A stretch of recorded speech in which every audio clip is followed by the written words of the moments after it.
Paano nga ba magluto ng Atoy's pork chop kahit nasa bahay lang? And yes, kahit nasa bahay ka lang, pwede ka makapagluto. Pag ito yung ulam talaga naman mapaparami ka talaga ng kanin. At sobrang dali lang din pala ng recipe nito. Bali, bumili ako ng 2 pirasong pork chop, 95 pesos lang yan. Sa isang kalan o kaya naman isang bowl, nilagay ko tong 2 pork chop. Bali, pagsasamahin lang, naglagay ako ng sibuyas, bawang. Tapos next naman, naglagay din ako ng luya. Medyo na parami nga yung luya ko dyan. Tapos next naman, naglagay din ako ng laurel. Tapos syempre paminta.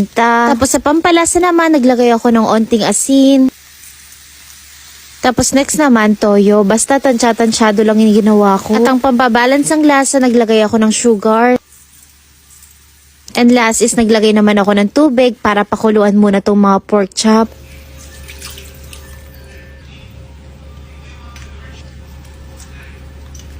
Bali, in low heat, pinalambot ko to ng mga 30 to 40 minutes. Pagkatapos kapag malambot na, inahon ko na rin dito.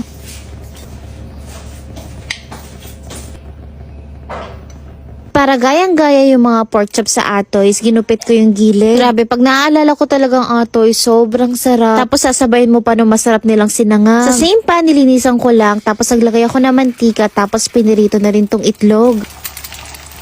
Pagkatapos naman, pinirito ko na rin tong pork chop. Siguraduhin nyo lang na hindi nyo ito toasted kasi malambot naman na to. At yun ang secret para hindi maging matigas ang pork chop. Dapat palalambutin talaga.